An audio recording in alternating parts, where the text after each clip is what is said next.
Il y a environ 50 communes différentes qui ont été impactées par le débordement des rivières, par des inondations. Il semblerait qu'aujourd'hui, la situation météo s'améliore.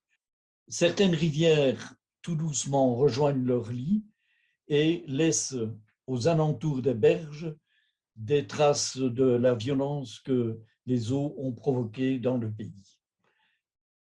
Certaines familles ont tout perdu, absolument tout, y compris leur habitat.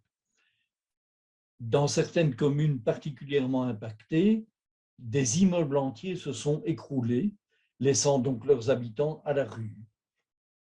Face à une telle situation, répercutant entre autres les appels lancés par le cardinal de Kessel et la conférence épiscopale belge, Caritas Secours, avec des tas d'autres initiatives, s'est mobilisé pour venir en aide aux sinistrés. Aujourd'hui, s'organise dans toute la partie francophone, je pense aussi dans la partie néerlandophone, mais je n'ai pas d'informations à ce sujet, s'organisent des collectes de vêtements, de vivres, de biens de toute première nécessité. On demande à nos donateurs de ne pas apporter de mobilier, de ne pas apporter d'électro. Des centres de collecte de ces différents dons sont en train de se mettre en place dans toutes les provinces et dans toutes les grandes villes de Belgique. Un certain nombre de familles, d'habitants ont besoin d'être secourus pour satisfaire, je dirais, leurs besoins primaires.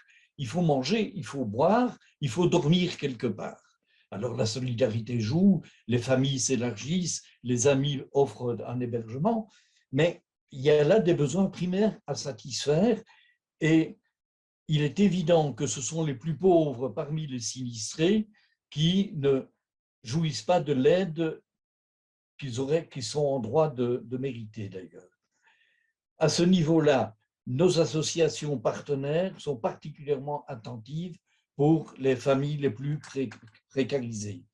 Ce qui est notre souci maintenant, c'est de dire, aujourd'hui, demain, dans les tout prochains jours, dans l'émotion, l'aide, elle va être apportée. Ça ne fait pas l'ombre d'un doute.